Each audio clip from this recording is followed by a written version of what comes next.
right, so let's go ahead and jump in. We'll call the meeting to order.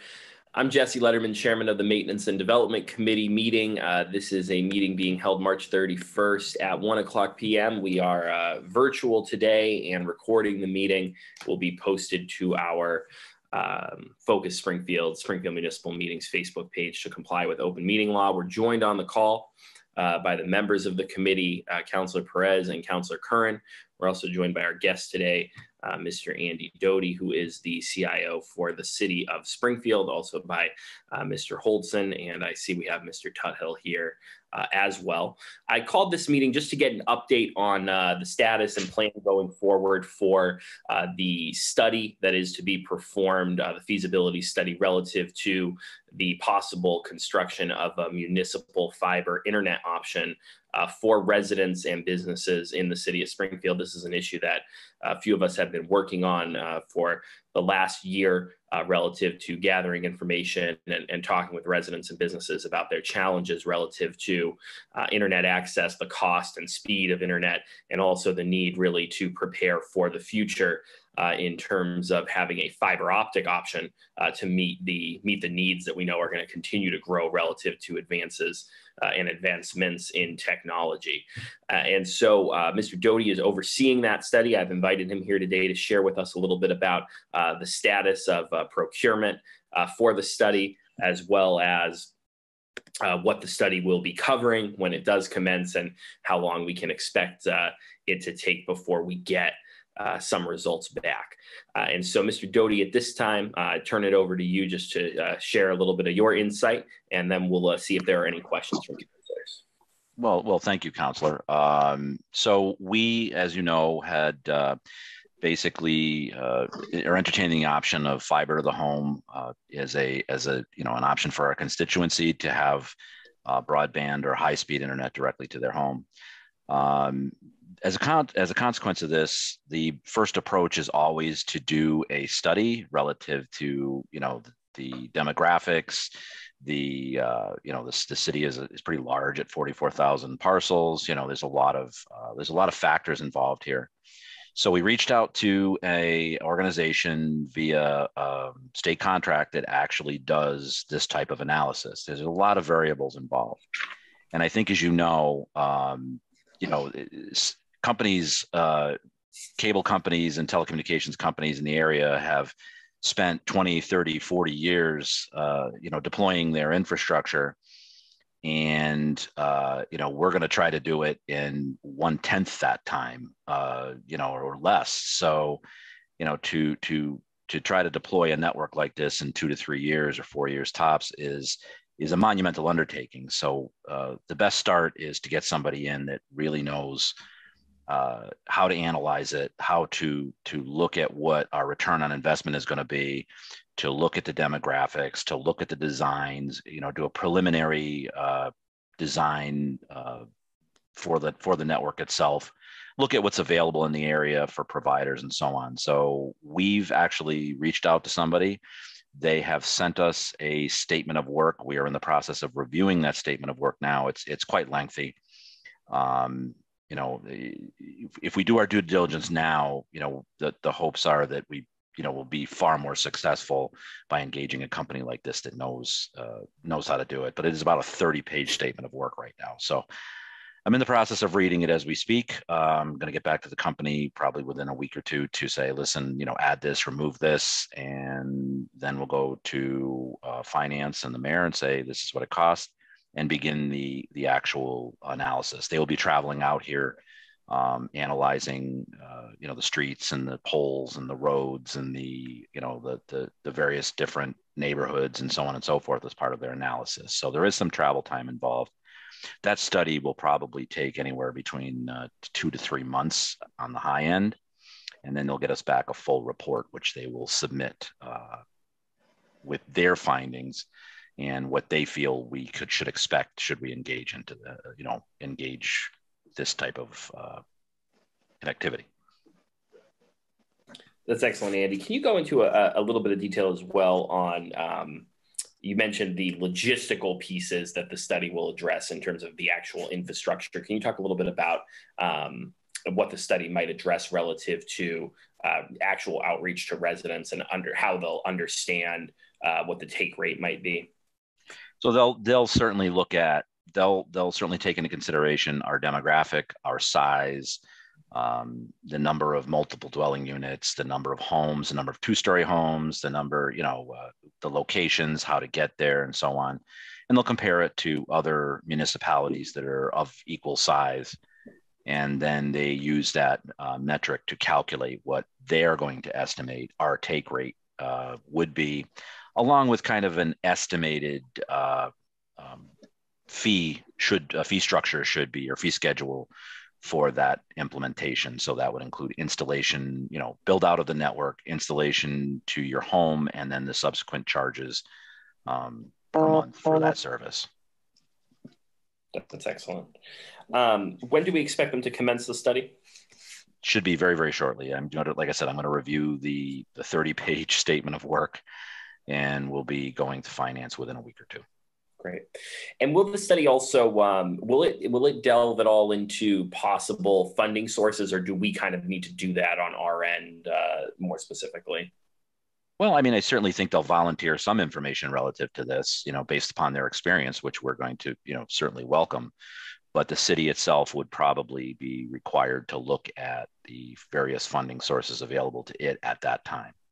Yeah, I think whatever insight they could provide would be helpful. I imagine that, when we move forward with this, it's going to require really a multiple funding sources because of the sheer size of what we know the proposal will be. I think this study is going to give us a much clearer picture of that, but, we'll be one of the larger cities to consider something like this, and one of the more intricately designed cities to consider something like this. So we're going to need really all the help we can get.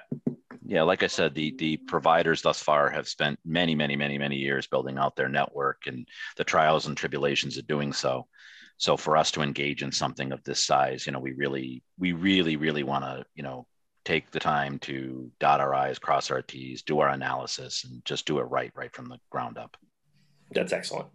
So it looks like we should expect the study to commence in the next month or so, 2 to 3 months on the study, and then we'll have the findings of the report, which we'll look forward to.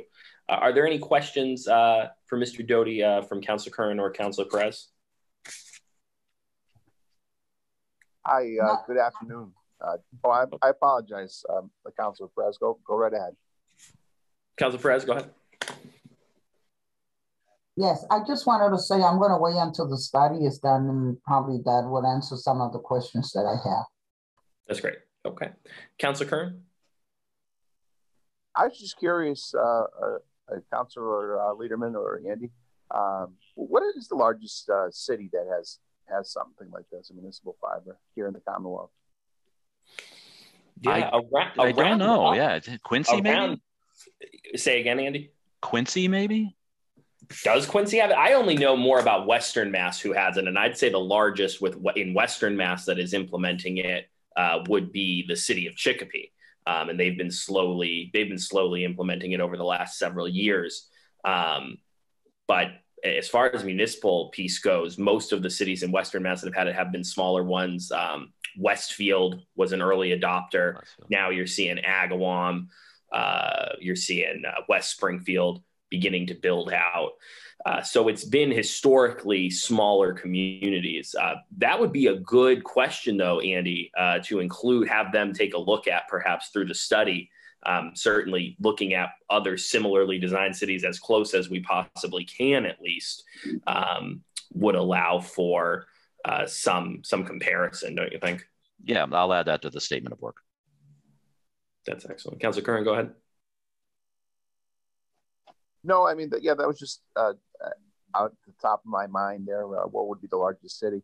I guess, Andy, when they do this, or Jesse, as they do this in Chicopee, the other cities, how do they coordinate this? This fiber is buried under the streets. Am I correct on that, or is it?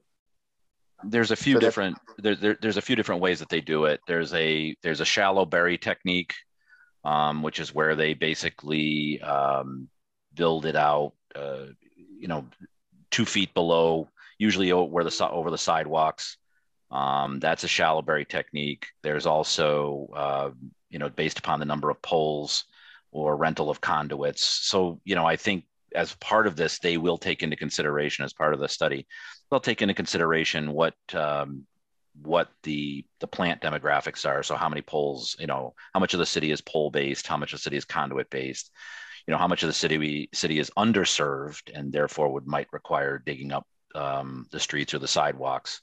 So there's quite a few different techniques they use. I think we at the city of Springfield probably, would be looking at all three of those options, but I'll let the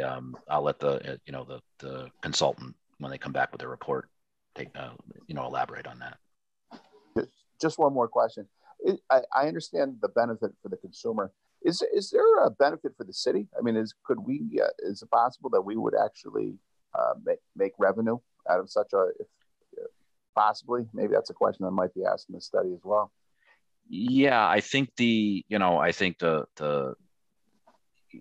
attraction to, from we consumers, all of us, everybody pretty much on this Zoom meeting has internet. And I think that, mostly they're looking to the fact that the city is not a revenue generating facility per se. But yes, I would certainly think that it would have some positive impact on the city financially. I think to add to that, Councilor Kern, I think not so much the revenue from the actual operation of the system, because I think the idea, behind kind of moving towards a municipal internet option, the hope would be that we are investing as much of what we do take out of it back into the system as possible to make the system as fast and reliable and affordable as it can be for residents. But I will say, I think that there is an economic development spinoff to consider.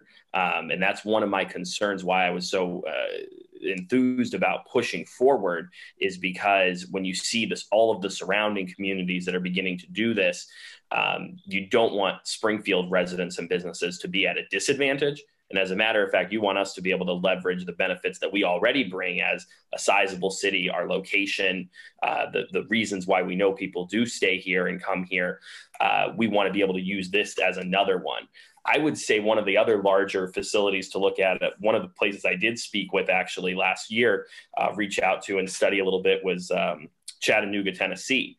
Which is one of the bigger locations across the country that has done municipal fiber. They were one of the first installation, and they did see a huge economic spin-off. Now, they had a little bit of a different situation than us because their internet access across the state was less so in general. But still, I think being able to offer it as an option will generate some spin-off that will benefit residents and businesses in addition, if that makes sense.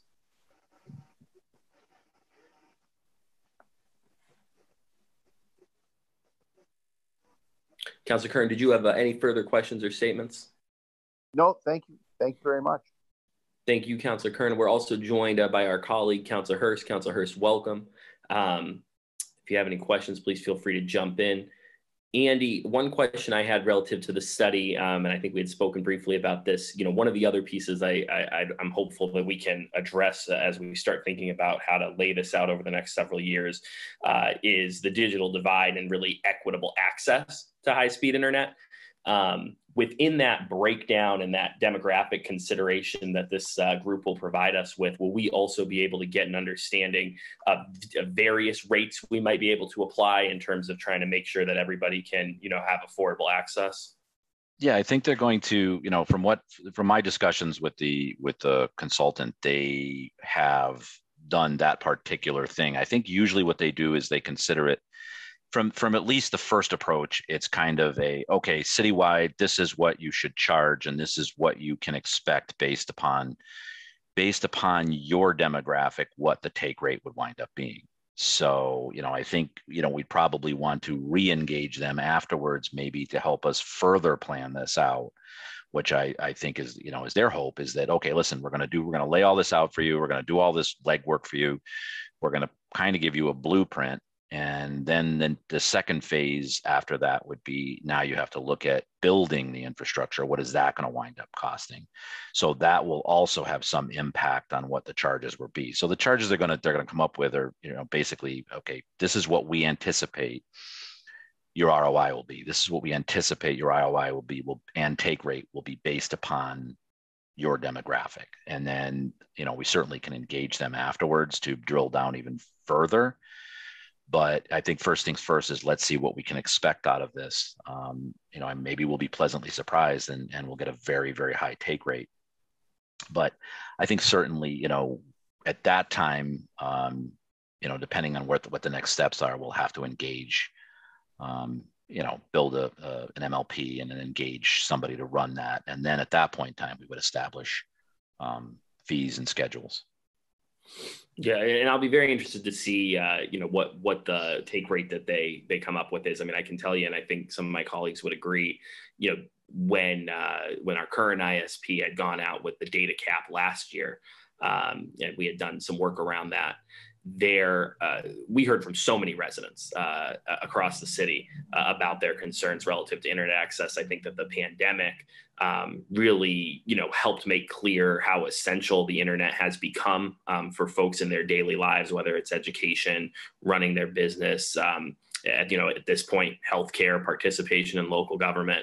And so, people have been pretty outspoken about their interest in having more options available, and especially having an advanced fiber optic option available at an affordable rate. So I'm hopeful that that's what we'll be able to head towards. Andy, is there anything else that you think that we should know before the study gets started? And if there's nothing else to, we'll see if there's any other questions from counselors. Oh, not at this time. I think we pretty much covered, where we stand right now. So, I'm optimistic that I can't wait to see what data they come back with. That's great. Are there any other questions for Andy at this time from any of the counselors? Seeing none. Andy, thank you so much for your time. And if you could just let us know when the statement of work is finalized, just to take a quick look at that. And also, so we'll get a heads up that the study is commencing. And then probably we can reconvene once the study is completed and discuss the findings. You got it. Thank you all so much, everybody, for being here. Bob, thank you. Sorry for that miscommunication on the two different projects. But thank you for all your work as well that you're doing on the city side. And thank you, counselors, for joining us for this update. Entertain a motion to adjourn. Motion to adjourn. I'll second it. All those in favor? Aye. Aye. We're adjourned. Thank you.